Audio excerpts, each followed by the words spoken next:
Hello, wonderful people. This is Tom Check with Choice Coaching, coming back to you today to talk more about stepping through our fear or stepping out of our fear. We've talked the last couple of videos about the fact that fear is going to happen. It's like waves on a beach. Sometimes the surf is crazy, like right now. Sometimes it's quiet, but the waves are always going to be crashing up on the beach.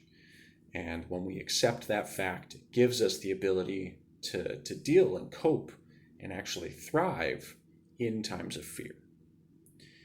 And so we've talked about kind of the power of just putting our fear down on paper and really writing down everything that voice of fear inside of our head has to say so that it doesn't own us, so that it doesn't control us, so that we don't have to identify as the fear.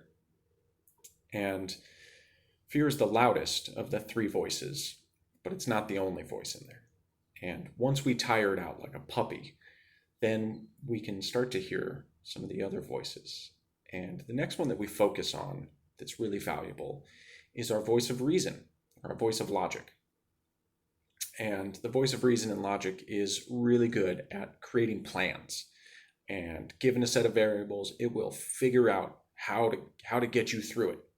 And depending on how much practice you have with it, it might have some really awesome things to say about, upside versus downside and all that kind of stuff. But really what we want to do here is just give that voice of reason, just like we did with the voice of fear, we want to give it a place to live.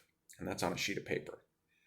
And so taking your pen, taking your piece of paper, I want you to write down everything that the voice of reason has to say about whatever the circumstance or situation that's causing a lot of fear for you.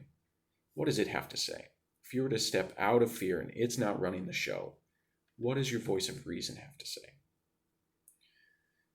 And when we do that, we see that we've got a pretty good handle on some of the stuff that would make our daily lived experience a lot better. We know how. And that's awesome.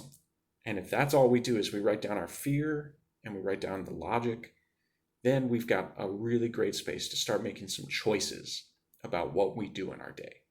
Because the fear is no longer driving our experience, it's no longer driving our behaviors. Now all of a sudden we can bring our reason, our head, our logic into the situation, into the conversation. And that just gives us more choice. Maybe the fear is the right thing to do and live in that, but maybe not. And when we've got reason and fear on the same page, then we can start to make a choice about which one we want to drive the boat. So that's the exercise for today. I invite you to write down everything the voice of reason has to say until it gets tired out. And in the next video, we'll cover the third and final voice of this exercise. So with that, stay awesome, stay healthy, and I look forward to connecting with you again soon.